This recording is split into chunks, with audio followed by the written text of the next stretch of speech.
very many people can do We that. usually don't run into a lot of people that have that much cash laying around. In the first place, that's why they have a mortgage to begin with, because they're borrowing. The home is your largest asset, right? And so a lot of our equity from the marriage that you built up is going to be tied up in that home anyways. And so if one spouse does want to keep the home, then the other spouse wants to stay in there, then we need to be able to get them the refinance by doing the cash out refi, but actually using the OOT lien and which allows a little bit rate and term as far as that goes. So it actually saves you a little bit of money there on the refinance. And you're actually to tap a little bit more of the equity than you think you can on a cash out refi, because a cash out refi is going to be capped out at that 80%.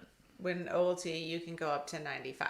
Yeah, you can get up to 95% of the equity out of the home, which in my case, when I went through my divorce, I knew what I knew, right? I only knew that you could get to 80%. And so I had my ex that want to keep the home. I was said, hey, I want to be out my name off the mortgage. And we can go into the reasons why that's a good thing to, in a second, but I wanted it off the mortgage. And so I was like, hey, do a cash out refi, give me some cash and I'll go on my way. You can keep the house. The mortgage is purely just in her name now. And my name's removed from the deed.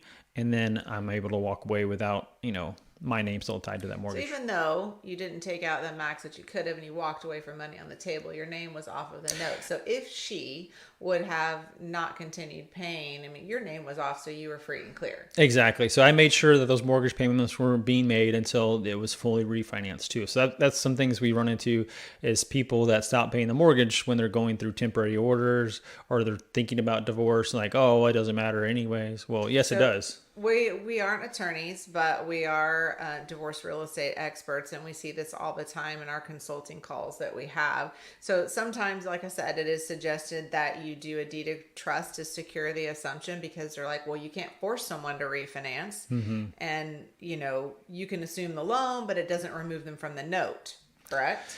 Yeah, that's like saying, I'm still gonna leave my name and credit tied up with the home, and I'll trust you to keep making those payments, until whenever you can refinance in the future at some date. Hopefully, if everything stars align right.